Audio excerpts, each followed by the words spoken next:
In this video, I'm going to build a canopy for this aquarium, but it's not your everyday canopy. There's a twist. First of all, the reason that I'm shooting this particular part of the video from this angle is because I want you to have the perspective of somebody sitting on one of the sofas in my living room. And probably what you're noticing more than the aquarium itself, which is supposed to be the focus, is the actual source of the lights. So I have to solve for that by building a canopy. I also want to block the washout on the walls from view so that you have a nice framed in tank where the canopy matches the stand and kind of this is your focus right here. In my previous aquarium, I had a frameless tank with A160s mounted across the top. And I liked that because one of the neat things that happened in the room when the lights were dim, particularly in the evening, is that you would see the ripple effect in the shimmering of the LEDs bouncing off the water on the ceiling. It's a washed, soft, shimmering movement. It gives life to the room, but it doesn't distract you from the aquarium itself. So how do I get the best of both worlds? Blocking your view of the light source while still allowing the light to go into the aquarium without obstruction, while also getting the benefit of that shimmering, rippling movement of light on the ceiling and upper parts of the walls. Well, this canopy is going to have a hollow top. The canopy will also be able to open from the front to give me full unobstructed access for maintenance. So with that being said, let's get started on the build.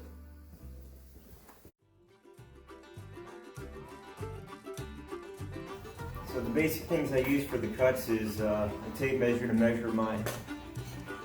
make the measurements, a speed square so that I can just go right along the edge of the board and then make my marks so I know my cut line. And I always use a couple of clamps because I don't want the wood to try to move around while I'm actually cutting it with a saw. So again, I'm going for 2 feet. Go ahead and make that measurement. Got 2 feet right there.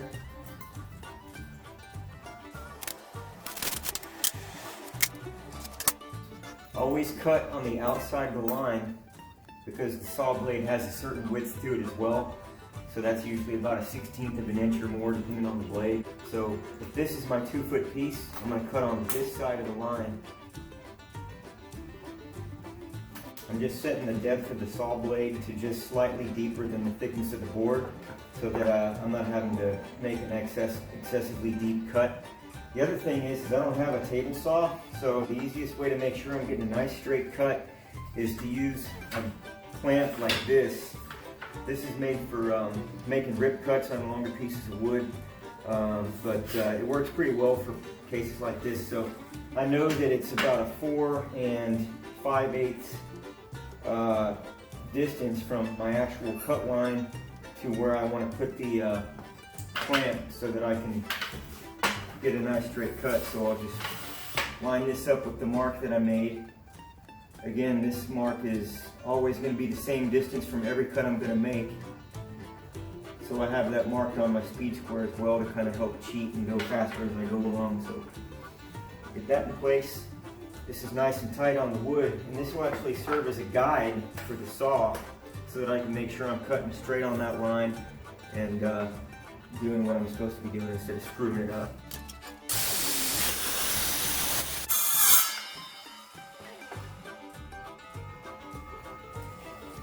See how we did? All right, nice straight cut at 2 feet.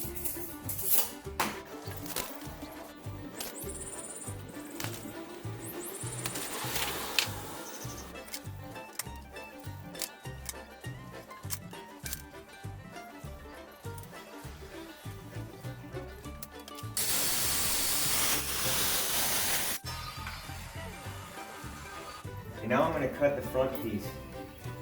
So you might be saying, okay, this is going to be 47 7/8 inches long. Then perhaps this should be 48 inches long. It has to, when shut, cover the side pieces.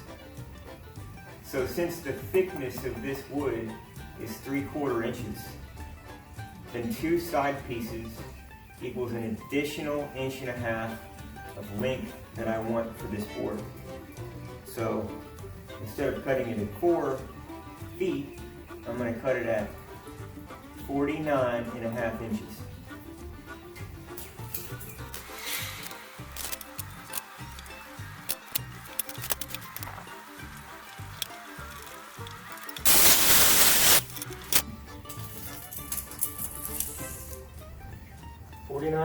Inches exactly. Okay, so I don't have any plans drawn up for this, but that's okay because I've built a few before, so fingers crossed I don't make any stupid mistakes. If I do, I can always go out and buy more wood, but I prefer not to if I don't have to. So I've got the 3 basic pieces cut out, and I'll just kind of lay them on the ground and look at them and start thinking about what I want to do next. But as you can see, you've got the sides and the front. So there's a couple other things we're going to do. One of the things that we need to do is some trim pieces that go along the bottom and the top for both the front and sides. And then the other thing we're going to do is we're going to build in, supporting pieces here and some pieces that actually go horizontal over about this far across the top, so that the middle part is still open as we discussed. So now I'll start measuring and cutting some of those pieces. Alright, all the pieces are basically cut except for the pieces that the canopy will rest on the aquarium with. I'm going to wait until I get this assembled, and then I'll be able to measure out the exact measurements that I need for those final cuts. And it's just a good thing to get everything sort of dry fit together so you can look at it, think about it, and consider the best orderly approach to take to get it assembled. As I'm looking at this and thinking about how everything's going to fit together, I think I'm going to start with assembling the side pieces to this back supporting piece. In the sphere of simple woodworking projects, the Craig pocket hole jig is one of the coolest things since sliced bread. You can basically use it to do flush joins between 2 pieces of wood where the screws are concealed through pre-drilled pockets. That's why it's called a pocket hole jig, and I'll demonstrate it in just a moment. But I'll be using 1 1/4 inch screws because when you're using 3/4 inch thick wood, this is the length of screw you want to use, and these are actually made for the pocket hole jig. And the way this works is you can adjust, and you can tell that it's set for 3/4 inches already. You basically put it over the wood and drill through these holes. It creates an angled drill, so it's basically a pre-drill that you can then go in and screw the screws through, and you can set the bit to stop at the right length as well. This is currently set to stop at 3/4 inch. Alright, so I've got the pocket hole jig clamped onto the edge of the board.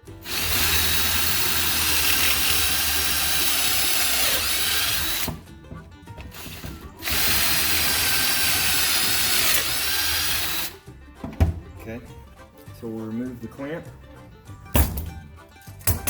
take the jig off,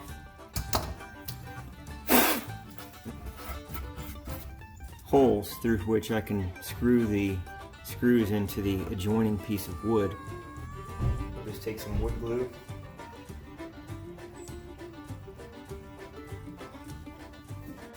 and then I will clamp.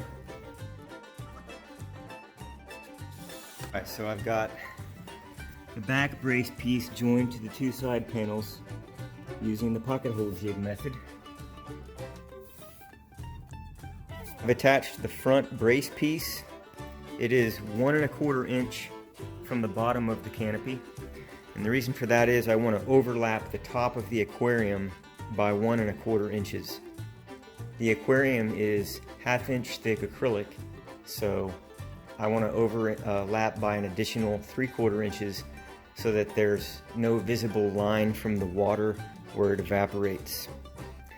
And in the same manner that I attached the rear brace piece with pocket hole, I've also done that on the front brace piece. Just going to check that we're square.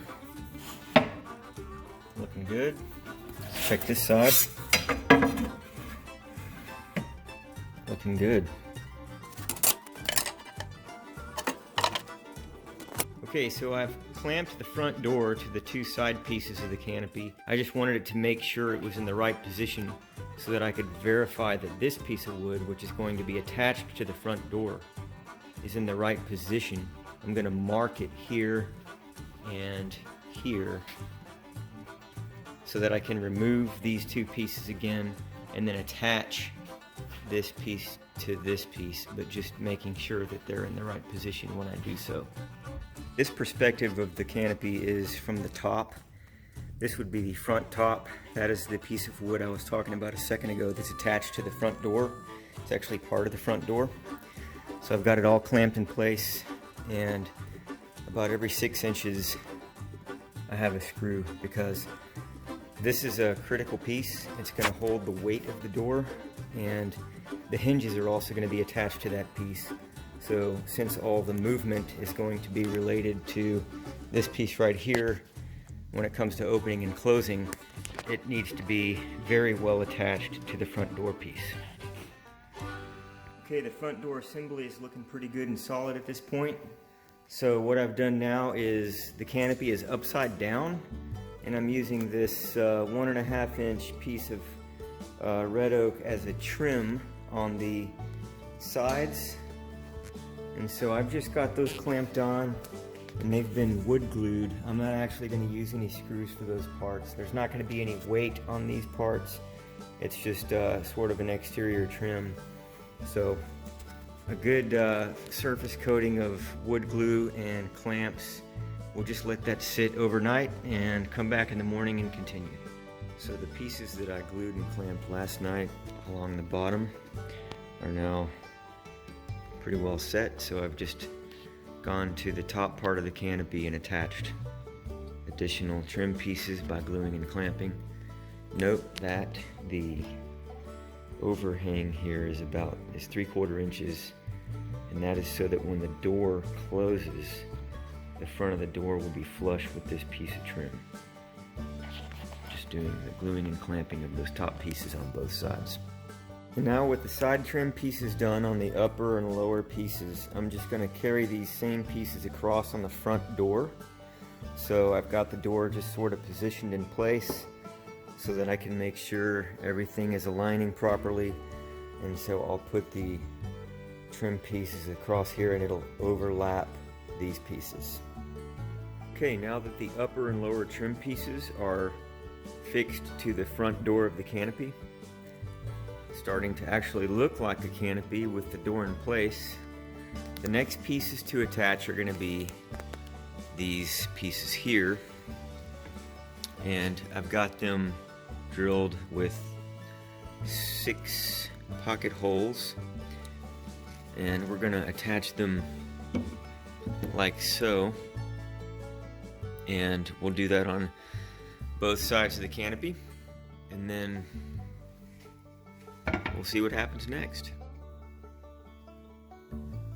Okay, so the top side pieces are now attached with the 6 pocket holes on each one, and they're glued and screwed and nice and secure.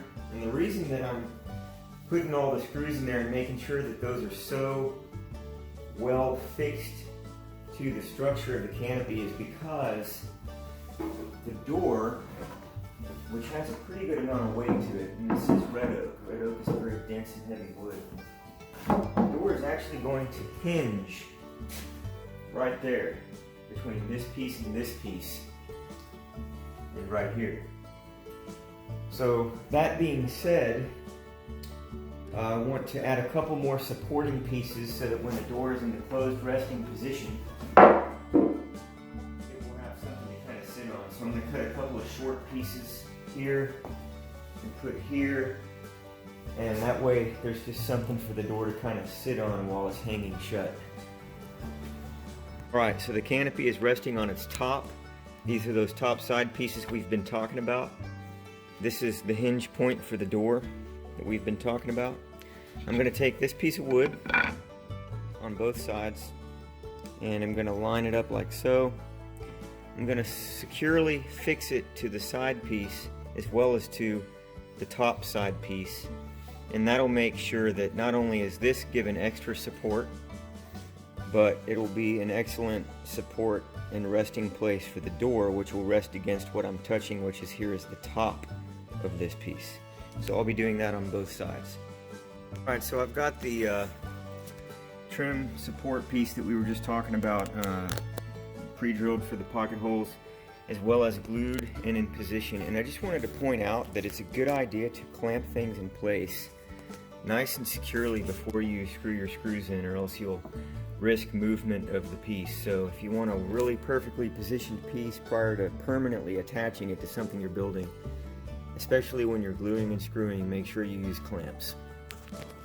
Okay, so those side support pieces are installed. So now what we're going to do is we're going to continue around the interior of the canopy with these brace pieces. Remember, there's the 1.25 inches down from the edge, a line, and we're going to use that as our guide to install additional pieces of wood here and along here, so that the canopy can rest on the aquarium using these pieces. Okay, so the support pieces that are going to rest the canopy on the aquarium are in place on the front and sides. But as I was looking at the back support brace and considering installing it here as well, I realized that this is going to be difficult to slide onto the aquarium if this portion of the back support brace is here. So what I'm going to do now is measure my 1.25 inch line and draw it in, but then after that I'm going to come in with a jigsaw and cut this part out and delete the top 1.25 inches of this back support brace.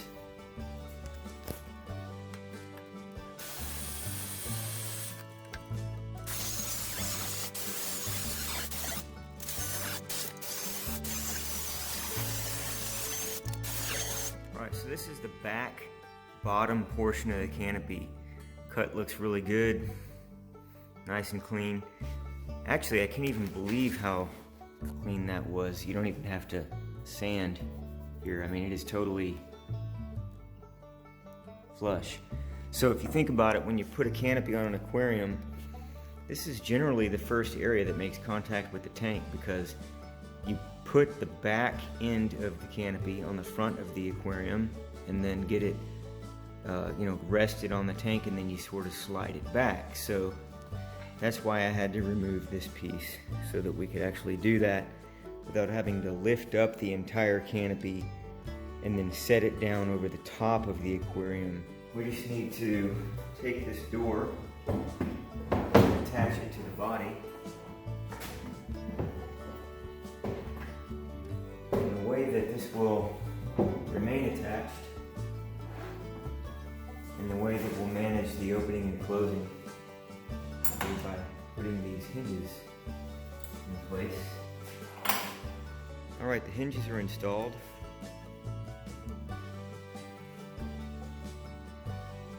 Things are looking pretty good. But I just need to install this trim. This is the same kind of trim that's on the sides of the aquarium cabinet. So I'll cut these to fit, and we'll put it basically here. Alright, the construction of the canopy is done. These hinges are working out really well. The whole thing is actually much more sturdy than I expected. It opens and closes nicely. Plenty of access for basic maintenance. So now we'll just do some sanding. Put a couple coats of stain on this thing and we'll be done.